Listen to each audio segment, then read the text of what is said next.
The Chicago Cubs' 2025 season ended with a 92-70 record and a second-place finish in the NL Central, falling to the Brewers in a dramatic 5-game NLDS. Still, it was a year that reignited hope at Wrigley Field. After years of rebuilding, Chicago finally returned to the postseason in a full 162-game campaign for the first time since 2018. The first half of the season was electric. Pete Crow-Armstrong emerged as a breakout star, flashing elite defense and hitting his way to a 30-30 season before cooling off late.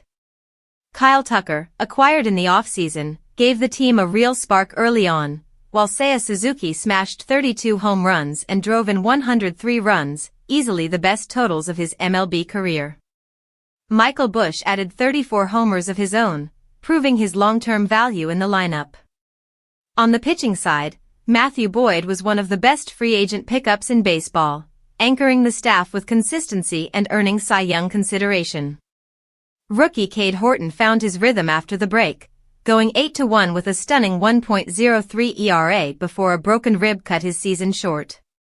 In the bullpen, Palencia became a surprise star, seizing the closer's role in May and never letting go. Veteran relievers Brad Keller and Thielbar turned into trusted setup men, fueling a dominant wild-card round performance against San Diego. But the playoffs told a different story. The Brewers' pitching proved too much, and Chicago's bats fell quiet in key moments.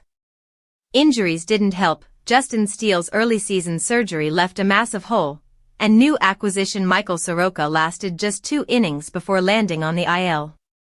Ryan Presley's struggles cost him his roster spot, and depth issues forced the Cubs to rely heavily on untested arms. As the Cubs head into the offseason, most of the core remains intact. The infield looks strong with Dansby Swanson, Nico Hoerner, Michael Busch, and rising rookie Matt Shaw, who finished with an .839 OPS after a slow start. The outfield picture is shifting, with Tucker likely heading to free agency, clearing a path for top prospect Owen Casey to step into right field after tearing up AAA. Pitching remains the biggest question. Boyd, Horton, and Talon are locks for the rotation, but the club needs to address its aging bullpen and decide on options for Shota Imanaga and Colin Ray. If Steele returns healthy, the Cubs could have a top-tier staff, but reinforcements are still needed to compete with Milwaukee, Cincinnati, and St. Louis in a tough division.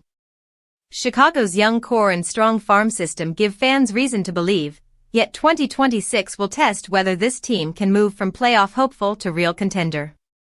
The pieces are there. Now it's up to Jed Hoyer and the front office to finish the job.